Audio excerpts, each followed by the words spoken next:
हाँ जी बेटे, अपना नेक्स्ट चैप्टर है एनवायरनमेंट के अंदर इकोसिस्टम। ठीक है, एज यू ऑल नो कि 2020 के सिलेबस के अंदर ये चैप्टर डिलीटेड है, बट जिन्हें नीट का पेपर देना है वो ये चैप्टर इंपॉर्टेंट है। ठीक है, तो ये चैप्टर करना है, इस करके जिन्होंने बच्चों ने करना है वो इस लैक्चर के थ्रू कर लियो। ठीक है, इकोसिस्टम की है बेटे। इकोसिस्टम ਨੂੰ ਸਮਝਣ ਤੋਂ ਪਹਿਲੇ ਆਪਾਂ ਇੱਕ ਵਰਡ ਸਮਝਦੇ ਹਾਂ इंडिविजुअल। या इंडिविजुअल की है, एक ऑर्गेनिज्म है, एक एरिया है, इस एरिया के अंदर एक इंडिविजुअल है। सेम टाइप ऑफ इंडिविजुअल्स मिलके एक पॉपुलेशन क्रिएट करते हैं इस गिवन एरिया के अंदर। आही सेम एरिया लगा लो, इस एरिया के अंदर सेम इंडिविजुअल जो आपस च इंटरैक्ट कर सकते हैं, जो आपस च आप कह सकते जिन्हों की रीप्रोडक्शन का मैथड सेम है, सेम सिमिलरली रीप्रोड्यूसिंग ऑर्गेनिजम्स। एक organism similarly reproducing organisms will make the population. Populations मिलके एक पॉपुलेशन है, आहा similarly reproducing organisms, a similarly reproducing organism. Populations मिलके कम्युनिटी फॉर्म कर दी है।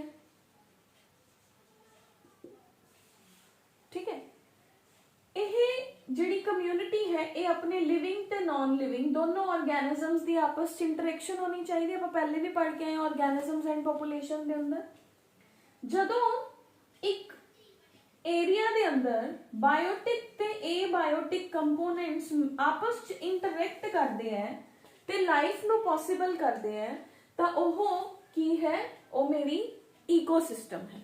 ठीक है, इकोसिस्टम की है बेटे self regulated, self sustaining, structural and functional unit of nature. ठीक है बेटे, जिहदे अंदर अपने कोल जिहड़े लिविंग ऑर्गेनिजम्स ने वो आपस च ते नॉन लिविंग कंपोनेंट्स के नाल इंटरैक्ट करनगे तो इकोसिस्टम फॉर्म करते हैं। ठीक है, इकोसिस्टम है जिहड़ा बेटे ये अपने कोल दो तरह का हुंदा है ecosystem, man made ecosystem and natural ecosystem. देखो एग्जांपल च डिफरेंस देखो। इकोसिस्टम दो तरह का है। इकोसिस्टम क्लियर हो गया की है, इको ही तरह के ऑर्गेनिज्म आपस च जिहड़े सेल्फ ब्रीडिंग ऑर्गेनिजम्स ने ओह ते होर पॉपुलेशंस मिलके जिहड़ी लाइफ क्रिएट करते ने by interaction with the non living components, ओनू आपां कहने हैं इकोसिस्टम। इकोसिस्टम दो तरह का है, natural ecosystem and man made ecosystem. Natural ecosystem की कहंदा है, नैचुरल इकोसिस्टम कहंदा है जिवें एक पॉन्ड है, आप एक्वेटिक एग्जाम्पल लई पॉन्ड है, पॉन्ड के अंदर सब तो पहले छोटे छोटे जिन्हों आप फाइटोप्लैंकटॉन्स कहने हैं, छोटे छोटे प्लांट्स ने, ਉਹਦੇ ਉੱਪਰ ਮੌਸਕੀਟੋਜ਼ ਜਾਂ ਕੋਈ ਇਨਸੈਕਟਸ ਨੇ ਜਿਹੜੇ ਉਹ ਬਰੀਡ ਕਰ ਲਏ। ਇਨਸੈਕਟਸ ਨੂੰ ਖਾਣ ਲਈ ਉੱਥੇ ਫਰੌਗ ਪ੍ਰੈਜ਼ੈਂਟ ਹੈ, ਫਰੌਗ ਨੂੰ ਖਾਣ ਲਈ ਉੱਥੇ ਕੋਈ ਬਿਗ ਫਿਸ਼ ਪ੍ਰੈਜ਼ੈਂਟ ਹੈ। ਠੀਕ ਹੈ, ਤਾਂ ਇਹ ਇੱਕ ਨੈਚੁਰਲ ਸਿਸਟਮ ਹੈ। ठीक है, एक ऑर्गेनिज्म दूजे के ऊपर डिपेंडेंट है, एक दूसरे को खाई जा रहे हैं, पानी के अंदर प्रेजेंट ने, ये नैचुरल है। मैन मेड की है, मैं एक एक्वेरियम डिजाइन कराया, शीशे का केज है, उस एक्वेरियम के अंदर एक बड़ी फिश है, एक छोटी फिश है, ये मैन मेड है। मैं उन्होंने रोज बाहरों की फीड है जी प्रोवाइड करा रही हूँ, तो वो मैन मेड इकोसिस्टम हो गया। उन्होंने आला दुआला है जिहदे अंदर वो पानी दे नाल इंटरैक्शन कर रहे हैं, टेंपरेचर है, लाइट है, हर एक चीज दे नाल इंटरैक्ट करके अपनी लाइफ नू पॉसिबल कर रहे हैं। That is called as the man made ecosystem. Clear है बेटे? हुण अपने कोल है बेटे इकोसिस्टम है जिहड़ा ओहदे साइज ते डिपेंड करता है कि इकोसिस्टम कितना क हो सकता है। ठीक है, इकोसिस्टम कितना क हो सकता है ये ओहदे साइज ते डिपेंड करता है। तो अपने कोल इकोसिस्टम ने जिहड़े ये माइक्रो इकोसिस्टम, माइक्रो मतलब स्मॉल, मेगा इकोसिस्टम बड़ा, ਨੈਨੋ ਇਕੋਸਿਸਟਮ ਜਿਹਦੇ ਚ ਸਿਰਫ ਮਾਈਕਰੋ ਆਰਗੈਨਿਜ਼ਮਸ ਦੀ ਇੱਕ ਪੈਟਰੀ ਡਿਸ਼ ਉਹਦੇ ਅੰਦਰ ਮਾਈਕਰੋ ਆਰਗੈਨਿਜ਼ਮਸ ਹੀ ਗਰੋ ਹੋ ਰਹੇ ਨੇ ਤਾਂ ਉਹ ਨੈਨੋ ਇਕੋਸਿਸਟਮ ਹੈ। Clear? Micro ecosystem, mega ecosystem, nano ecosystem and ਸਭ ਨੂੰ ਮਿਲਾ ਕੇ ਜਿਹੜਾ ਇੱਕ ਬੜਾ ਬਣਿਆ ਉਹਨੂੰ ਆਪਾਂ ਕਹਾਂਗੇ that is the global ecosystem। ਠੀਕ ਹੈ ਬੇਟੇ? ਤਾਂ ਛੋਟੀਆਂ ਛੋਟੀਆਂ ਟਰਮਸ ਨੇ। I have is the micro ecosystem, small ecosystem ਜਿਵੇਂ ਇੱਕ ਪੌਂਡ ਹੋ ਗਿਆ, ਨੈਨੋ ਇਕੋਸਿਸਟਮ ਜਿਵੇਂ ਕਿ ਇੱਕ ਪੇੜ ਹੈ ਉਹਦੇ ਅੰਦਰ ਇੱਕ ਜਾਂ ਇੱਕ ਲੌਗ ਆਫ ਵੁੱਡ ਹੈ ਉਹਦੇ ਅੰਦਰ ਟਰਮਾਈਟਸ ਵੀ ਪ੍ਰੈਜ਼ੈਂਟ ਹੈ, ਮਾਈਕਰੋਬਸ ਵੀ ਪ੍ਰੈਜ਼ੈਂਟ ਨੇ, ਉਹ ਸਾਰੇ ਵੁੱਡ ਦੇ ਲੌਗ ਦੇ ਉੱਪਰ ਹੀ ਡਿਪੈਂਡੈਂਟ ਹੈ, ਉਹ ਨੈਨੋ ਇਕੋਸਿਸਟਮ ਹੋ ਗਿਆ। फिर उस तो बाद अपने को आ गया मेगा इकोसिस्टम, बड़ा इकोसिस्टम जिमें कि अपने को एक पूरा का पूरा फॉरेस्ट है। ठीक है? उस तो बाद आ गया ग्लोबल इकोसिस्टम, पूरी दी पूरी अर्थ है जेडी वो भी तो एक इकोसिस्टम ही है ना। इकोसिस्टम अपने को किहदे ते डिपेंड करता है बेटे? इकोसिस्टम दे अंदर दो चीज़ां ने, इनपुट एंड आउटपुट। इकोसिस्टम दे अंदर इनपुट कौन दे रहा है? सनलाइट। किनू दे रहा है? प्लांट्स नू। प्लांट्स की कर रहे ने? फूड प्रिपेयर कर रहे ने, किदे लई? सब लई प्रिपेयर कर रहे ने। तो इनपुट सनलाइट तो आई, आउटपुट प्लांट्स ने दिती, दैट इज द इकोसिस्टम दे अंदर अपने कोल की है? ओपन सिस्टम है यह, जिहदे अंदर इनपुट आ रही है सोलर एनर्जी दी फॉर्म दे अंदर, प्रोडक्टिविटी हो रही है, फूड प्रोड्यूस हो रहा है एंड बाकी सारियां नू ओ फूड है जिहड़ा ओह मिल रहा है। ठीक है? हुण अपने कोल है बेटे इकोसिस्टम नू बैलेंस करन लई की हुंदा है? इकोसिस्टम दे अंदर बैलेंस करन लई है बेटे कैरिंग कैपेसिटी, फिर अपने को self regulation and we have is the feedback system. Carrying capacity का मतलब है कि एक इकोसिस्टम है, एक एरिया है इकोसिस्टम। कैरिंग कैपेसिटी का मतलब की है? जे इहदे अंदर मान लो 100 ही ऑर्गेनिज्म जी सकते हैं, जे मैं इहदे अंदर 1000 करदा तां ओहदी कैरिंग कैपेसिटी तां नहीं ना होई। कैरिंग कैपेसिटी मतलब वो किन्ने ऑर्गेनिजम्स नू कैरी कर सकदा है। ठीक है? सेल्फ रेगुलेशन, सेल्फ रेगुलेशन की वो सारे कंपोनेंट्स के अंदर मैनेजमेंट कर सकता है, सारियां नू लाइट मिले, सारियां नू वाटर मिले, सारियां नू टेंपरेचर मिले, सारे आपस च इंटरैक्ट करन, that is the self regulation of the ecosystem. ठीक है? उस तो बाद बेटे अपने कोल है फीडबैक सिस्टम की सारे दे सारे सिस्टम्स ने जेड़े ओह कंट्रोल हो रहे ने, तो that is called as the feedback system. हुण अपने कोल है बेटे इकोसिस्टम दे कंपोनेंट्स की ने? What are the components of the ecosystem? हुण तक आपां ने की डिस्कस किया? आपां ने देखिया इकोसिस्टम की हुंदा है ते इकोसिस्टम साइज दे अकॉर्डिंग किन्ने तरह दा हुंदा है। ठीक है? इकोसिस्टम किदे ऊपर डिपेंडेंट हुंदा है, मतलब अगर आपां उस जगह दे अंदर ज्यादा ਜਿਹੜੇ ऑर्गेनिजम्स ने वो फिक्स करांगे तां भी इकोसिस्टम डिस्टर्ब हो जाऊगा। अगर आपां इकोसिस्टम है जिहड़ा ओहदे तो जो भी आपां नूं प्रोडक्ट चाहिए है वो नहीं मिल रहा तो ओहदा कोई फायदा नहीं है। तो इकोसिस्टम के जिहड़े सारे पार्ट्स ने वो बैलेंस्ड होने चाहिए है। हुण अपने कोल components of the ecosystem, components of ecosystem जिवें आपां ऑर्गेनिजम्स एंड पॉपुलेशन के अंदर पढ़ के आए ना, biotic components and abiotic components. ठीक है? ओवें ही सेम ਇਹਦੇ अंदर भी पढ़ांगे biotic components, living components and abiotic components of ecosystem. ठीक है? बायोटिक कंपोनेंट्स केड़े हो गए बेटे? जो लिविंग कंपोनेंट्स ने। ठीक है? Living components of the ecosystem are called as biotic component. हुण लिविंग कंपोनेंट आपां कहिए बिना लाइट बिना वाटर तो जी सकते हैं? नहीं जी सकते, तो अबायोटिक कंपोनेंट्स भी जरूरी ने। क्लियर? तो बायोटिक कंपोनेंट्स के अंदर कौन कौन आ गया? तुसी क्लास 9th के अंदर या 6th 7th के अंदर पढ़ के भी आए होंगे। बायोटिक कंपोनेंट्स केड़े हो गए? तो अपने कोल ओहो कंपोनेंट्स जो सारे दे सारे लिविंग ने। तो लिविंग कंपोनेंट्स के अंदर अपने कोल की आ जाते हैं बेटे? 3 कंपोनेंट्स ने further, producers, consumers and decomposers. Producers का मतलब की है प्लांट्स जो सनलाइट तो ऑटोट्रॉफ्स जो नैचुरल लाइट नो यूज करनगे, ग्लूकोज की फॉर्म के अंदर फूड प्रिपेयर कर देंगे, वो प्रोड्यूसर्स ने।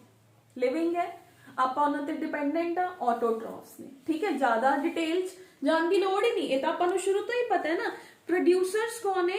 कौन ने? ऑटोट्रॉफिक फोटोसिंथेटिक प्लांट्स जो कि नैचुरल लाइट ਨੂੰ यूज करते होए वाटर ਨੂੰ यूज करते होए रॉ मटीरियल्स ਨੂੰ फूड ਦੇ ਅੰਦਰ ਕਨਵਰਟ ਕਰ ਦਿੰਦੇ ਨੇ ਉਹ ਪ੍ਰੋਡਿਊਸਰਸ ਨੇ मतलब कि जिन्ने प्लांट्स ने जो फोटोसिंथेसिस कर रहे ने जो कि की कर रहे ने एक तरह ਨਾਲ सोलर एनर्जी ਨੂੰ ਕੈਮੀਕਲ એનર્ਜੀ ਦੇ ਅੰਦਰ ਕਨਵਰਟ ਕਰ ਰਹੇ ਨੇ ਉਹਨਾਂ ਨੂੰ ਆਪਾਂ ਪ੍ਰੋਡਿਊਸਰਸ ਕਹਿੰਦੇ ਆ ਠੀਕ ਹੈ ਹੁਣ ਆ ਜਾਓ ਜੀ ਕੰਜ਼ਿਊਮਰਸ ਕੌਣ ਹੈ ਬੇਟੇ ਜੋ ਹੈਟਰੋਟ੍ਰॉफ्स ਨੇ ਦੇ ਆਲ ਆਰ ਕੰਜ਼ਿਊਮਰਸ ਜੋ ਇਹਨਾਂ ਦੇ ਉੱਪਰ ਡਿਪੈਂਡੈਂਟ ਨੇ ਉਹ ਕੰਜ਼ਿਊਮਰਸ ਨੇ ਪਰ ਕੰਜ਼ਿਊਮਰਸ ਦੇ ਲੈਵਲ ਹੁੰਦੇ ਨੇ ਠੀਕ ਹੈ ਕੰਜ਼ਿਊਮਰਸ ਦੇ ਲੈਵਲ ਦੇ ਅੰਦਰ ਫਰਸਟ ਆ ਗਏ ਹਰਬੀਵੋਰਸ जो सिर्फ प्लांट्स पे डिपेंडेंट है फिर आगे कार्निवोर्स ठीक है जो फ्लैश भी खाते हैं ठीक है थर्ड आगे ਆਪਾਂ ਇਹਨਾਂ ਨੂੰ ਐਵੇਂ ਵੀ ਕਹਿ ਸਕਦੇ ਆ ਪ੍ਰਾਇਮਰੀ ਕੰਜ਼ਿਊਮਰ ਜਿਵੇਂ ਤੁਸੀਂ ਲੋਅਰ ਕਲਾਸਿਸ ਚ ਪੜ੍ਹ ਕੇ ਆਏ ਹੋ ਮੰਨ ਲਓ ਇੱਕ ਪਲਾਂਟ ਹੈ ਪਲਾਂਟ ਨੂੰ ਰੈਬਿਟ ਨੇ ਖਾਇਆ ਤਾਂ ਰੈਬਿਟ ਹਰਬੀਵੋਰ ਵੀ ਹੈ ਤੇ ਪ੍ਰਾਇਮਰੀ ਕੰਜ਼ਿਊਮਰ ਵੀ ਹੈ ਰੈਬਿਟ ਨੂੰ ਫੌਕਸ ਖਾ ਗਈ ਫੌਕਸ ਕੀ ਹੈ ਸੈਕੰਡਰੀ ਕੰਜ਼ਿਊਮਰ ਹੈ ਜਿਹਨੇ ਇਹਨੂੰ ਖਾਇਆ फॉक्स नो लायन खा गया तो लायन की है टॉप लेवल कंज्यूमर ठीक है डीकंपोजर्स कौन होंगे हैं ਜਦੋਂ ਇੱਕ ਪਲਾਂਟ ਮਰ ਗਿਆ ਜਦੋਂ ਇੱਕ ਕੰਜ਼ਿਊਮਰ ਮਰ ਗਿਆ ਉਹਨੂੰ ਵਾਪਸ ਸੋਇਲ ਦੇ ਅੰਦਰ ਹੀ ਮਿਲਾ ਦੇਣਾ ਉਹਨਾਂ ਨੂੰ ਕਹਿੰਦੇ ਨੇ ਡੀਕੰਪੋਜ਼ਰਸ ਜਿਵੇਂ ਕਿ ਬੈਕਟੀਰੀਆ ਫੰਜਾਈ ਅਗਰ ਡੀਕੰਪੋਜ਼ਰਸ ਨਹੀਂ ਹੋਣਗੇ ਤਾਂ ਕੀ ਹੋਗਾ अगर डीकंपोजर्स नहीं होंगे कोई प्लांट गिरया उत्थे ही पिया रहूगा अगर कोई कंज्यूमर मरिया तो उत्थे ही पिया रहा कोई एनिमल है अर्थ दे ऊपर डेड मटीरियल्स दे ढेर ते ढेर इकट्ठे हो जाएंगे चारों पासे स्मैल फैल जूगी डिजीजेस दे चांसेस इंक्रीज हो जाएंगे तो डीकंपोजर्स दा भी बायोटिक इकोसिस्टम दे अंदर बहुत मेजर रोल है क्लियर है बेटे तो अपने कोल कंज्यूमर्स की हुंदे ने बेटे कंज्यूमर्स वो हुंदे ने जो कि प्लांट्स दे ऊपर फीड करते हैं जिदे अंदर अपने कोल आ गया हर्बीवोर्स कार्निवोर्स ठीक है तो जिन्हां ने फर्स्ट टाइम प्लांट नु खाया वो प्राइमरी कंज्यूमर जिन्हां ने सेकंड जिन्हें प्राइमरी नु खाया वो सेकेंडरी है जिन्हें सेकेंडरी नु खाया वो मेरे कोल टॉप लेवल कंज्यूमर है क्लियर उस तो बाद है डीकंपोजर्स कौन ਹੁੰਦੇ ਨੇ ਬੇਟੇ ਜੋ ਡੈਡ ਮਟੀਰੀਅਲ ਦੇ ਉੱਪਰ ਫੀਡ ਕਰਦੇ ਨੇ ਤੇ ਉਸ ਡੈਡ ਮਟੀਰੀਅਲ ਨੂੰ ਵਾਪਸ ਧਰਤੀ ਦੇ ਅੰਦਰ ਹੀ ਪਹੁੰਚਾ ਦਿੰਦੇ ਆ ਮਿਨਰਲਾਈਜੇਸ਼ਨ ਸਭ ਤੋਂ ਪਹਿਲੇ ਡੀਕੰਪੋਜ਼ ਕਰਦੇ ਬੜੇ ਬੜੇ ਮਟੀਰੀਅਲ ਨੂੰ ਛੋਟੇ ਛੋਟੇ ਮਟੀਰੀਅਲ ਚ ਬ੍ਰੇਕ ਕਰਦੇ ਆ ਫਿਰ ਉਸ ਤੋਂ ਬਾਅਦ ਉਹਨਾਂ ਦੇ ਮਿਨਰਲਸ ਨੂੰ ਵਾਪਸ ਧਰਤੀ ਦੇ ਅੰਦਰ ਹੀ ਪਹੁੰਚਾ ਦਿੰਦੇ ਆ ਤਾਂ ਡੀਕੰਪੋਜੀਸ਼ਨ ਐਂਡ ਮਿਨਰਲਾਈਜੇਸ਼ਨ ਠੀਕ ਹੈ ਤਾਂ ਆਪਣੇ ਕੋਲ ਕੀ ਹੋ ਗਿਆ ਦੇ ਆਰ ਦਾ ਡੀਕੰਪੋਜ਼ਰਸ ਕਲੀਅਰ ਤਾਂ ਡੀਕੰਪੋਜ਼ਰਸ ਨੂੰ ਆਪਾਂ ਕੀ ਕਹਿੰਦੇ ਆ ਸਕੁਐਂਜਰਸ ਵੀ ਕਹਿੰਦੇ ਆ ਠੀਕ ਹੈ ਬੇਟੇ ਤਾਂ ਇਹ ਸਕੁਐਂਜਰਸ ਕੀ ਹੁੰਦੇ ਨੇ ਜੋ ਡੈਡ ਬੋਡੀਜ਼ ਦੇ ਉੱਪਰ ਫੀਡ ਕਰਦੇ ਨੇ ਠੀਕ ਹੈ ਉਸ ਤੋਂ ਬਾਅਦ ਹੈ ਬੇਟੇ ਅਬਾਇਟਿਕ ਕੰਪੋਨੈਂਟਸ नॉन लिविंग कंपोनेंट्स ठीक है जिसके अंदर फर्स्ट कंपोनेंट आ जाओ लाइट पिछले चैप्टर च भी पढ़िया सेम टू सेम है लाइट नहीं होगी तो प्लांट बिना सनलाइट तो फोटोसिंथेसिस नहीं करूगा जे प्लांट फोटोसिंथेसिस नहीं करूगा तो कंज्यूमर्स की दे ऊपर फीड करेंगे तो लाइफ ही पॉसिबल नहीं है तो first abiotic component required for the life is light because plants dependent upon the solar light clear solar radiation जिहदे चों आपां नूं इह पता है कि देखो सन तो मान लो 100% रेडिएशंस आ रही ने उन्हां रेडिएशंस चों प्लांट्स सिर्फ PAR फोटोसिंथेटिकली एक्टिव रेडिएशंस नू एब्जॉर्ब करते हैं फोटोसिंथेसिस परफॉर्म करते हैं ते अल्टीमेटली सारी सृष्टि दा सारी अर्थ दा फूड है जेड़ा वो क्रिएट हो जाता है क्योंकि किते ना किते सारे ही प्लांट्स के ऊपर डिपेंडेंट ने ठीक है बेटे तो फर्स्ट अबायोटिक कंपोनेंट की हो गया लाइट ठीक है सेकंड अबायोटिक कंपोनेंट की हो गया बेटे टेम्परेचर टेम्परेचर की है देखो हर जीव नो जीन लई एक ऑप्टिमम टेम्परेचर लाइन रिक्वायर्ड है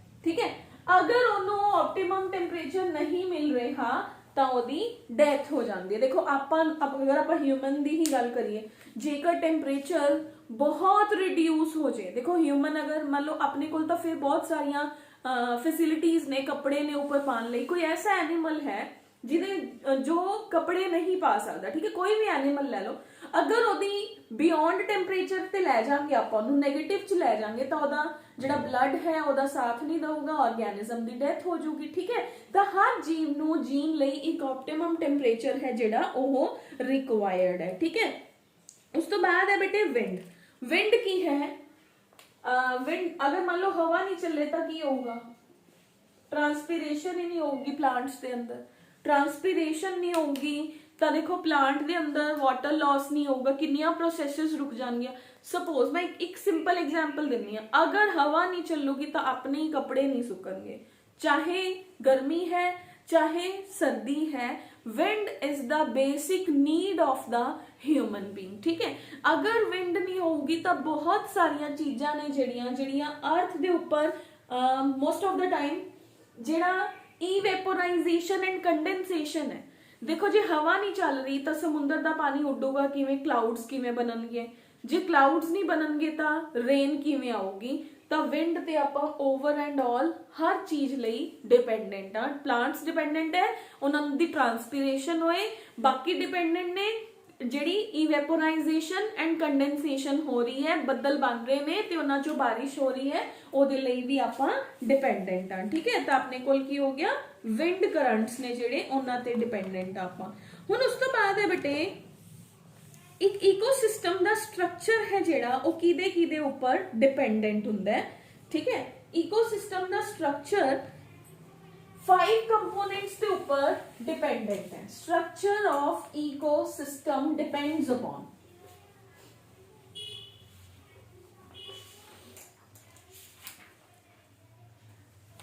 स्ट्रक्चर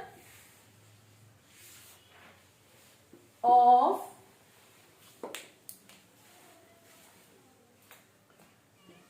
इकोसिस्टम डिपेंड्स अपॉन किस चीज पे डिपेंड करता है? फर्स्ट स्ट्रक्चर के अंदर फर्स्ट कंपोनेंट है किन्नियां स्पीशीज दी कंपोजिशन है। जिन्नियां ज्यादा स्पीशीज होंगियां उन्नी ज्यादा इंटरेक्शन होगी। जे मैं इकोसिस्टम कहा भी इत्थे सिर्फ human human human human human है तो मिल्क कित्थों दी आऊगा? सिर्फ ह्यूमन है तो प्लांट्स ही नहीं है तो बेसिक फूड कित्थों दी आऊगा? तो जिन्नियां स्पीशीज होंगियां उन्नी ही इंटरेक्शन होगी। सेकंड कंपोनेंट है बेटे इकोसिस्टम के अंदर स्ट्रेटिफिकेशन। स्ट्रेटिफिकेशन का मतलब है कि किवें दियां लेयर्स ने अर्थ दियां। स्ट्रेटिफिकेशन अर्थ दियां लेयर्स का मतलब है जिन्नियां अर्थ दियां लेयर्स अप डाउन होणगियां उन्ने तरह के प्लांट्स होंगे। जिवें आपां कहने हिमाचल के अंदर अलग तरह के प्लांट्स है, अपने एरिया च अलग है, जिथे ज्यादा बारिश होंदी उत्थे अलग तरह के प्लांट है। तो दैट इज द स्ट्रेटिफिकेशन, ठीक है। इकोसिस्टम के अंदर जिन्ने अप्स एंड डाउन्स होंगे उन्ने तरह दी स्पीशीज प्रेजेंट होंगियां। ट्रॉफिक स्ट्रक्चर, ट्रॉफिक स्ट्रक्चर की है बेटे जो आप लोअर क्लासेस तो पढ़ते आ रहे हैं। फूड चेन च किन्ने ऑर्गेनिजम्स ने, ठीक है। जिवें मैं तुहानूं हुणे दस्सिया प्लांट है, प्लांट नूं रैबिट ने खाया, ठीक है, रैबिट नूं फॉक्स खा गया, फॉक्स नूं लायन खा गया। तो that is the trophic structure. Each trophic level T1 T2 T3 and T4, ठीक है। उस तो बाद है स्टैंडिंग क्रॉप। स्टैंडिंग क्रॉप का मतलब है कितना बायोमास प्रेजेंट है किसी इकोसिस्टम दे अंदर, किन्ने पेड़ ने, उन्हां दा वेट कितना है, बायोमास मतलब वो कितनी प्रोडक्टिविटी दे सकते हैं। Standing crop. स्टैंडिंग स्टेट का मतलब है किन्ने उन्नू खान वाले लोग प्रेजेंट ने, ठीक है। स्टैंडिंग क्रॉप का मतलब है it is the amount of the living biomass और the number of the living biomass living in a particular ecosystem. Clear है बेटे। स्टैंडिंग स्टेट का मतलब है उन्हां दे अंदर न्यूट्रिएंट्स किन्ने ने, ठीक है, जिन्ना बायोमास है उन्ने ही न्यूट्रिएंट्स भी ता प्रेजेंट होंगे। That is the standing state. Clear है?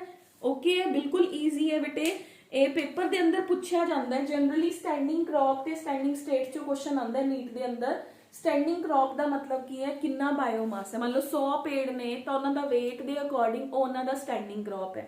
हुण 100 पेड़ ने जेडे वो धरती के अंदर किन्ने मिनरल्स ਡੀਕੰਪੋਜ਼ होके दे देंगे ਉਹਨਾਂ ਦੀ ਕੀ ਹੈ स्टैंडिंग स्टेट है। क्लियर है बेटे? तो that is the standing crop and standing state. बिल्कुल ईजी जिहा आर्टिकल है, जिवें तुसीं 6th 7th क्लास ਦੇ ਅੰਦਰ ਤੁਹਾਨੂੰ फूड चेन फूड वैब आंदे सी, ਉਹੀ चैप्टर है बेटे फूड चेन फूड वैब। अगे बेटे इकोसिस्टम फंक्शन। इकोसिस्टम फंक्शन का मतलब की है? इकोसिस्टम ना एक बैलेंस्ड इकाई है। मान लो एक पॉन्ड है, पॉन्ड दे अंदर पॉन्ड का इकोसिस्टम लगा लो। पॉन्ड दे अंदर अपने कोल की हो रहा है, एक स्मॉल प्लैंकटन है उन्होंने लार्ज खा रहा है, फिर लार्ज नु फिश खा रही है, फिर फिश डीकंपोजर्स दे कोल जा रही है वापस, या उन्होंने बच्चे पैदा हो रहे हैं। तो एक तरह का एक साइकिल है जो पॉन्ड के अंदर ही चलता जा रहा है। तो that is the ecosystem function. ठीक है? तो इकोसिस्टम के फंक्शंस की ने कि जिन्ने अपने कोल प्रोसैसेस ने, फॉर एग्जाम्पल 4 तरह के इकोसिस्टम के फंक्शन ने। ਆਪਾਂ 1 बाय 1 ਉਹਨਾਂ ਚਾਰਾਂ ਫੰਕਸ਼ਨਸ ਨੂੰ ਡਿਸਕਸ ਕਰਾਂਗੇ। ਇਕੋਸਿਸਟਮ ਦੇ ਫੰਕਸ਼ਨਸ ਕੀ ਨੇ? ਫਰਸਟ ਹੈ, ਮੈਂ ਸਾਈਡ ਤੇ ਲਿਖ ਰਹੀ ਹਾਂ, ਠੀਕ ਹੈ, ਤਾਂ ਕਿ ਆਪਾਂ ਨੂੰ ਬਾਕੀ ਜਗ੍ਹਾ ਮਿਲੇ ਐਕਸਪਲੇਨੇਸ਼ਨ ਲਈ। ਫਰਸਟ ਫੰਕਸ਼ਨ ਹੈ ਪ੍ਰੋਡਕਟਿਵਿਟੀ, प्रोडक्टिविटी। सेकंड फंक्शन है डीकॉम्पोजिशन, डीकॉम्पोजिशन। थर्ड कंपोनेंट है एनर्जी फ्लो। फोर्थ कंपोनेंट है बेटे न्यूट्रिएंट साइक्लिंग। न्यूट्रिएंट साइक्लिंग तुसी 10th क्लास के अंदर भी पढ़िया होया है, ठीक है? Carbon cycle, phosphorus cycle etcetera, ठीक है? हुण आपां स्टार्ट करते हैं फर्स्ट एनर्जी फ्लो तो। आपां 1 बाय फर्स्ट कंपोनेंट प्रोडक्टिविटी है, सेकंड कंपोनेंट डीकंपोजिशन है, थर्ड कंपोनेंट एनर्जी फ्लो है, फोर्थ कंपोनेंट न्यूट्रिएंट साइक्लिंग है। बट आपां स्टार्ट करांगे फ्रॉम द थर्ड कंपोनेंट जिन्हों आपां अपना फर्स्ट कंपोनेंट मान के चलांगे, that is the energy flow. Productivity आपां बाद च डिस्कस करांगे कि प्रोडक्टिविटी की हुंदी, क्योंकि प्रोडक्टिविटी समझ ही नहीं आना जब तक आपां नूं एनर्जी फ्लो ही नहीं समझ आया, ठीक है? तो एनर्जी फ्लो वर्ड का मतलब की है? एनर्जी फ्लो वर्ड का मतलब है अपने कोल कि जिहड़ा इकोसिस्टम है, एक मिनट, एनर्जी फ्लो वर्ड का मतलब है बेटे कि जिहड़ी एनर्जी है वो एक ऑर्गेनिज्म तो दूसरे ऑर्गेनिज्म तक जा रही है, दूसरे ऑर्गेनिज्म तो तीसरे ऑर्गेनिज्म तक जा रही है, ठीक है? यानी कि जो आप हुणे डिस्कस किया कि एक प्लांट है, प्लांट नू मैं फिर वही बना रही हूं, रैबिट ने खा लिया, रैबिट नू फॉक्स खा गया, फॉक्स नू लायन खा गया। This is flow of energy. तुसी 10th क्लास च पढ़ के आए लॉ ऑफ 10%। थर्मोडायनामिक्स कहंदा फिजिक्स दा कि जिहड़ी एनर्जी है that can neither be created nor be destroyed, but वो अपनी ही सराउंडिंग्स दे अंदर लॉस हो जाती, मतलब लॉस मतलब सराउंडिंग्स च ही रहती है, ठीक है? एक प्लांट ने 100% एनर्जी प्रोड्यूस की जदों ओनू रैबिट ने खाया तो कुछ एनर्जी सराउंडिंग्स दे अंदर लॉस होगी। रैबिट नू जदों फॉक्स ने खाया तो एदी इथों दी भी कुछ एनर्जी सराउंडिंग्स दे अंदर चलेगी। अल्टीमेटली लायन जो कि टॉप कार्निवोर है, ठीक है, टॉप लेवल कंज्यूमर है, ओदे कोल की आया, ओदे कोल सब तो घट एनर्जी आई। तो इस फ्लो ऑफ एनर्जी नू आपां कहंदे लॉ ऑफ 10% कि हर लेवल ते कुछ एनर्जी है जिहड़ी 10% एनर्जी है जिहड़ी उस सराउंडिंग्स दे अंदर चली जांदी। आपां तुसी लोअर क्लासेस च करके आए होगे, इत्थे अपने कोल 4 जीरोस ने तो इत्थे 3 रह गईयां, फिर इत्थे 2 एंड फाइनली लायन दे कोल सब तो घट एनर्जी है जिहड़ी ओ हो जांदी है। देखो इस करके नेचर दे अंदर लायन सब तो घट ने ते प्लांट सब तो ज्यादा ने। अगर लायन दे कोल एनर्जी ही सब तो घट जा रही है, ठीक है, तो क्योंकि सराउंडिंग्स दे अंदर एनर्जी दा जिहड़ा है लॉस हो रहा है, तो दैट इज वाई नेचर दे अंदर कंट्रोल जिहड़ा है नेचर ने वो कीता होया कि जिहड़े टॉप कार्निवोर्स ने वो सब तो घट भी होने चाहिए ने, उन्हां दे कोल एनर्जी दा लेवल है जिहड़ा ओह सब तो घट जा रहा है। जेकर सब तो ज्यादा होंगे तो सारियां फॉक्सेस नूं एक दिन च खा जाणगे। जे मान लो 4 लायन होने जंगल चो सारियां फॉक्स खा जाएंगे, फिर वो दूजे दिन की करेंगे, ठीक है? फिर जो सारिया फॉक्स खा गए तो रैबिट का पॉपुलेशन वध जूगा, ठीक है। फिर रैबिट नूं खाणगे तो रैबिट खत्म हो जाएंगे, क्लियर। तो इस तरीके दे नाल एक बैलेंस नहीं क्रिएट हुंदा। तो नेचर के अंदर बैलेंस नूं क्रिएट करना। एनर्जी फ्लो का मतलब कि एक ऑर्गेनिज्म तो दूसरे ऑर्गेनिज्म तक, दूसरे ऑर्गेनिज्म तो तीसरे तक, तीसरे तो चौथे तक। इस फ्लो ऑफ एनर्जी नूं आपां कहने लॉ ऑफ 10%। ते एक तो दूसरा, दूसरे तो तीसरा, तीसरे तो चौथा, इनू आपां कहने आ नेचर दे अंदर food chain. That is called as food chain. Food chain की है, एक ऑर्गेनिज्म नु खाया, फिर दूसरे नु खाया, फिर तीसरे नु खाया। तो दैट इज द प्रोड्यूसर्स दे कोल सब तो ज्यादा बायोमास है, फिर उस तो बाद हर्बीवोर्स दे कोल है, फिर प्राइमरी कार्निवोर दे कोल है, फिर सेकेंडरी कार्निवोर दे कोल प्रेजेंट है। क्लियर है बेटे। Number of trophic levels clear हो गया सारिਆਂ ਨੂੰ। ट्रॉफिक लेवल्स की ਹੁੰਦੇ ਨੇ बेटे? ट्रॉफिक लेवल्स ਦਾ मतलब है जो ਆਪਾਂ एनर्जी का क्राइटेरिया रिप्रेजेंट करते हैं। मतलब फर्स्ट जिन्हें प्रोड्यूस की प्रोड्यूसर वो T1 है, जिहड़ा प्राइमरी कंज्यूमर है वो T2 है, जिहड़ा टर्शरी कंज्यूमर है वो T3 है, फिर अपने को टॉप वाला T4 है, ठीक है। उन्होंने कहते हैं ट्रॉफिक लेवल। ट्रॉफिक लेवल की होंगे step wise division of the food chain, जिहदे अंदर आप स्टेप्स दे अंदर उन्होंने डिवाइड कर लिए तो उन्होंने आप कहने आ ट्रॉफिक लेवल्स। क्लियर है बेटे? Okay. Trophic level food chain की है? फूड चेन है sequence of the population of the organisms in an ecosystem, जिहदे अंदर एक ऑर्गेनिज्म दूसरे ऑर्गेनिज्म दा फूड एक्ट करदा है, उन्होंने आप कहने आ फूड चेन। क्लियर है बेटे? पर नेचर दे अंदर फूड चेन है जिहड़ी ओह एग्जिस्ट नहीं करती हैगी। नेचर दे अंदर की एग्जिस्ट करदा है? फूड वेब एग्जिस्ट करता है। नेचर दे अंदर की एग्जिस्ट करूगा? Food web. मैं हुणे फूड वेब दस दिया, उस तो पहले अपने को देखो फूड चेन दो तरह की हुंदी है, GFC and DFC। Food chain grazing food chain ਜਿਹੜੀ मैं हुणे दसी ਉਹ ग्रेजिंग फूड चेन सी। प्लांट ਨੂੰ रैबिट ने खाया, रैबिट ਨੂੰ फॉक्स खा गई, फॉक्स ਨੂੰ लायन खा गया, ग्रेजिंग तो शुरू हुई और grazing food chain. Detritus food chain जो फाइनली जिहदी डेथ हुई ਉਹਨੂੰ डेट्रीवोर्स ने ਜਿਹੜੇ ਜਿਵੇਂ ਆਪਾਂ ਹੁਣੇ ਕਿਹਾ ਡੀਕੰਪੋਜ਼ਰਸ, ਉਹ डेट्रीवोर्स ਉਹਨਾਂ ਨੂੰ ਡੀਕੰਪੋਜ਼ ਕਰਕੇ ਧਰਤੀ ਦੇ ਅੰਦਰ ਵੀ ਤਾਂ ਮਿਲਾ ਦੇਣਗੇ। ਤਾਂ ਜਿਹੜੀ डेड मटीरियल्स तो फूड चेन स्टार्ट होंगे, जो लिविंग तो स्टार्ट हुई वो GFC है, जो डेड तो स्टार्ट होंगी है वो मेरे को की है DFC है, डेट्राइटस फूड चेन। तो अपने को टाइप्स ऑफ फूड चेन दे अंदर detritus JD chain dead organic material तो बिगिन हुई, मतलब कोई मरी हुई चीज है ओदे तो बिगिन हुई, DFC। अर्थवॉर्म ने खाया, ठीक है, अर्थवॉर्म नु स्पैरो खा गई, स्पैरो नु कोई बिग हॉक खा गया, ठीक है। ये मेरे को डेट्राइटस फूड चेन है जो मरे तो स्टार्ट हुई सी। जो लिविंग तो स्टार्ट हुई नहीं, प्लांट तो स्टार्ट हुई, ग्रेजिंग फूड चेन है। जो लिविंग ग्रीन प्लांट्स तो स्टार्ट हुई उन्होंने आप GFC या ग्रेजिंग फूड चेन कहने हैं। क्लियर है बेटे? सबनों क्लियर हो गया? Primary consumer, secondary consumer, tertiary consumer and top carnivore. Clear है?